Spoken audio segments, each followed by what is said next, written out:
अस्सलाम वालेकुम। कैसे हैं आप सब लोग? होपफुली आप बिल्कुल ठीक होंगे।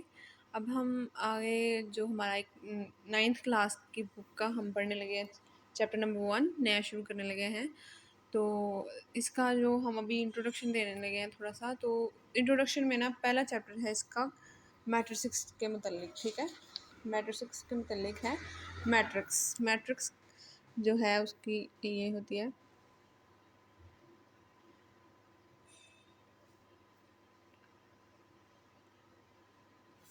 ठीक है, मैट्रिक्स मैट्रिक्स को जो है ना हम उर्दू की ज़ुबान में कालब भी कहते हैं। ठीक है, कालब इस तरह से लिखा जाता है। ठीक है, मैट्रिक्स को हम उर्दू ज़ुबान में कालब भी कहते हैं।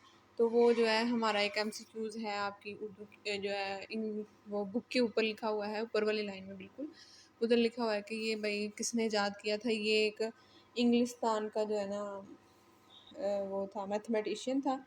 उसका नाम है आर्थर केले। ये एक बहुत ही इम्पोर्टेंट जो है ना एमसीक्यूज़ है। तो आपको आ सकता है किसने किया था, इंग्लिस्तान। आप लिख लें, इंग्लिस्तान। आर्थर केले ने ईजाद किया था। आर्थर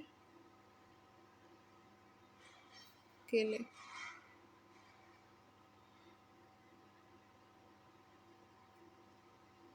ठीक है, इसने ईजाद किया था। तब कब किया था इसने? 1857 टू 58। इसने ये काल्ब की थ्योरी ईजाद की थी, यानी मैट्रिसेस की ना थ्योरी ईजाद की थी। अब इसकी डेफिनेशन है मैट्रिसेस जो है ना, उसकी डेफिनेशन ये होती है मैट्रिक्स।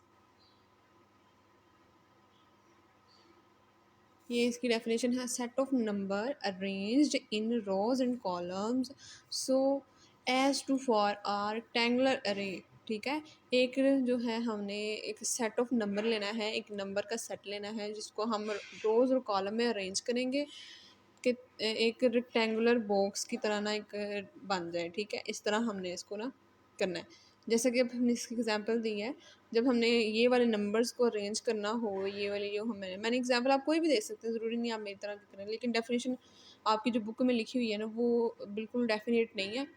वो एग्जांपल के तौर पर ही आएगी, डेफिनेशन नहीं होगी। ठीक है, क्योंकि वो हम वहाँ पर ये एग्जांपल उन्होंने दिया है कि वो जो है एक वो होती है, बनावट होती है, एक रेक्टेंगुलर बनावट होती है उसकी। तो ऊपर से ये फिर आगे ये लिख दिया हुआ है ना? ऐसी एग्जांपल होगी, लेकिन आप अगर ये वाली डेफिनेशन करेंगे ना तो ज़्यादा बेटर होगा। तो with the help of number 1 2 3 4 0 7 enclosed in bracket, यानी कि ब्रैकेट हो ऐसे। ब्रैकेट तो भैया आपने लगाना ही है, तो एक मेन चीज़ है। उसके अंदर ना नंबर लिखे हों, जितने मर्ज़ी आप लगा सकते हैं, लेकिन ये है कि उसका एक रेक्टेंगुलर कंपोनेंट पूरा एक इनक्लोज्ड हो एक रेक्टेंगुलर के अंदर, यानी कि उसकी जो रोज़ हो, रोज़ के नीचे एक कॉलम हो, कॉलम ऐसे कॉलम हो तो कॉलम पूरा हो। यानी कि अगर आप ऐसे छोड़ दें 1 2 3 4 5, तो ये तो बच गया ना, ये बचा नहीं होना चाहिए।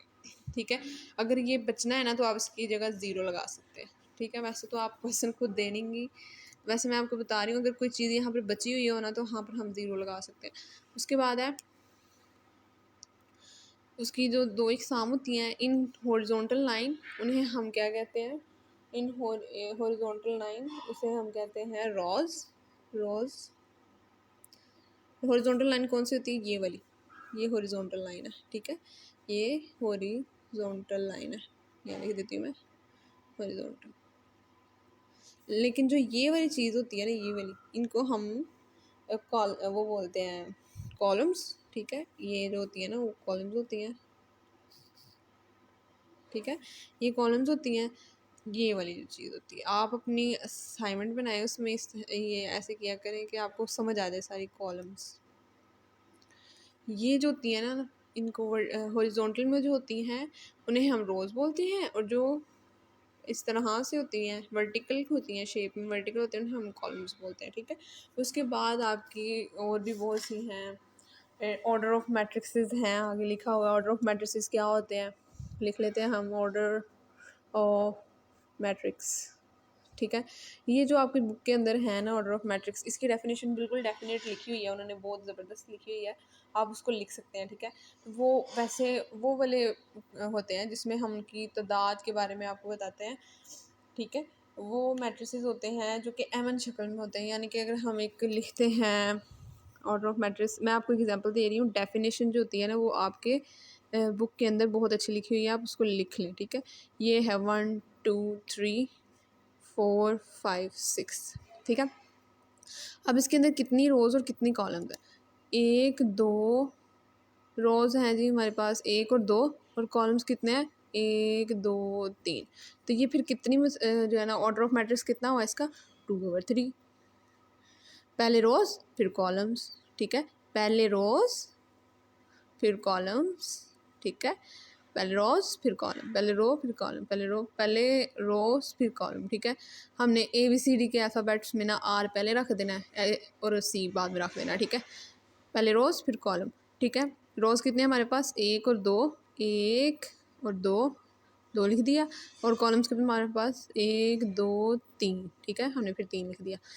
फिर हमारे पास इसकी एग्जांपल आ गई बेहतर तरीके से, आप इसको खुद से भी लिख सकते हैं, ठीक है। ये ज़्यादा है ना इसमें करने की ज़रूरत नहीं है, आप हम खुद से भी लिख सकते हैं। आगे मसावी जो होते हैं, अब मसावी जो होते हैं मसलन इक्वल जिन्हें कहते हैं, इक्वल ऑफ मैट्रिक्स, ठीक है।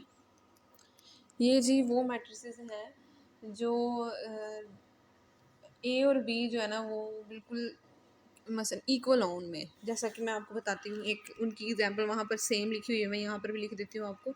ए इज़ इक्वल्स टू 1 - 4 3 और 2, ठीक है। ये हमारे पास है।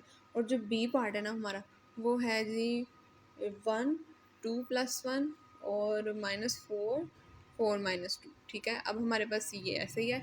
ये उन्होंने एग्जांपल्स दी हुई, इसके अंदर 1 है, यहाँ पर भी 1 है। अगर हम 2 और 1 को प्लस करें तो यहाँ 3 नहीं बन जाएगा? ये वाली जो चीज़ है वही इज इक्वल्स टू 3 नहीं हो जाएगी? और ये जो है 2 हो जाएगी। तो ये सेम नहीं हो गए कॉलम, ठीक है। ये कॉलम सेम हो, इसे हम इक्वल मैट्रिसेस कहते हैं।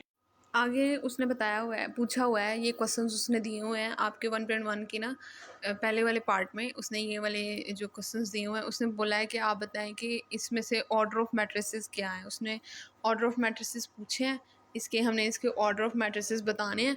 तो आप बताएं, मेरे साथ साथ बोलेंगी आप भी, तो अगर आप मेरे साथ साथ बोलेंगी ना मेरे ख्याल से आपको समझ आ जाएगी, ठीक है। तो आप बताएं इसमें कितने रोज़ और कितने कॉलम्स हैं। ये रोज़ 1 2 1 और 2, हम इसको कैसे लिखेंगे? 2/2, ठीक है। आगे दूसरा है, दूसरे का हम कैसे लिखेंगे? 2/2 ऐसे लिख सकते हैं, ऐसे भी लिख सकते हैं, 2/2, ठीक है। दोनों तरीके से भी लिख लो, या ऐसे लिख दो या वैसे लिख दो, ठीक है। अब ये है, इसका भी 2/2 कैसे, आप बताएं मुझे, बोलें। ये रोज़ 1 2 3, ओ सॉरी 1 2 रोज़ और 2 कॉलम, ठीक है।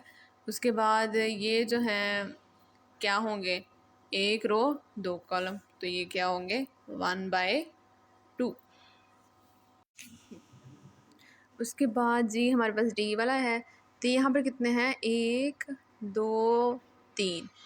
अब ये लगा आपको हॉरिजॉन्टल एक ही रहा है, मसलन वर्टिकल एक ही रहा है, लेकिन ये कितने हैं? इसकी रोज़ जो है वो ज़्यादा हैं, इसकी कॉलम एक है, तो ये क्या लिखेंगे हम? 3/1 ऐसे लिखेंगे ना, यानी कि 3/1, ठीक है।